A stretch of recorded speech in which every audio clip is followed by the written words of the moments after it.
चार दोस्त 12वीं पास करने के बाद एक होटल में छोटी सी पार्टी कर रहे होते हैं और बातों ही बातों में चारों डिसाइड करते हैं कि आज से 40 साल के बाद आज ही के दिन 1 जनवरी को हम फिर से यहीं मिलकर पार्टी करेंगे।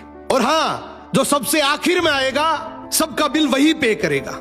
होटल का वेटर भी ये सब देख रहा था, कहने लगा 40 साल बाद अगर मैं भी यहीं रहा तो आपकी ये पार्टी जरूर देखूंगा।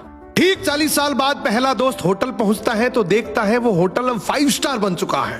अब वहां पर सब कुछ बदल चुका है। तो एक शख्स उसे पहचान जाता है और कहता है सर बैठिए, मैं आपको पहचान गया, मैं वही वेटर हूं जो अब इस होटल का मालिक बन चुका हूं। वो कहता है क्या बात है। इतने में दूसरा दोस्त आ जाता है, दोनों की बातचीत शुरू होती है कि बिजनेस ग्रो कर गया, सब कुछ अच्छा चल रहा है। दोनों अपनी अपनी बातें शेयर कर ही रहे होते हैं कि तीसरा दोस्त भी पहुंच जाता है, लेकिन चौथा दोस्त अब भी नहीं आया। तो जो सेठ होता है वो कहता है आप ऑर्डर कीजिए, मेन्यू में खाना वगैरह सेलेक्ट कीजिए, इतने में आपका दोस्त भी आ जाएगा। अब खाना भी लग गया, वेट करते करते काफी देर हो गई। उदास मन से ये तीनों दोस्त डिनर शुरू कर देते हैं। तीनों ने डिनर कर भी लिया लेकिन चौथा दोस्त अब भी नहीं आया। अब जब बिल देने की बारी आती है तो कहते हैं कि विकास तो शायद बहुत बड़ा आदमी बन गया, हम सबको इग्नोर कर रहा है, चलो हम ही बिल पे कर देते हैं। जैसे ही बिल पे करने के लिए काउंटर पे पहुंचे तो काउंटर का मैनेजर बोला आपका बिल तो ऑलरेडी पे हो चुका है।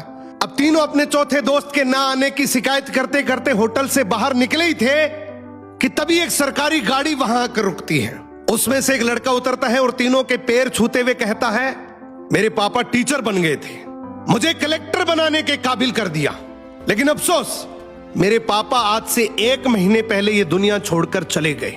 उन्होंने आखिरी वक्त में आपके इस वादे के बारे में मुझे बताया था और कहा था कि जब तीनों पार्टी खत्म कर ले तो उसके बाद तू वहां जाना और पेमेंट वगैरह कर देना। लड़का हाथ जोड़कर बोला मेरे पापा अब इस दुनिया में नहीं रहे, उनका वादा पूरा करने के लिए मैं आया हूं। अब ये तीनों नम आंखों से रियलाइज करते हैं कि हम 40 साल बाद ही क्यों मिले, 40 दिन बाद क्यों नहीं मिले। सपनों से हमेशा मिलते रहिए, इससे पहले कि कोई आपका अपना ये दुनिया छोड़कर चला जाए, क्योंकि आदमी सिर्फ एक पानी का बुलबुला है। अब ये रील टेक करो ऐसे दोस्त को जिससे आप काफी टाइम से नहीं मिले और अब उससे मिलना चाहते हो।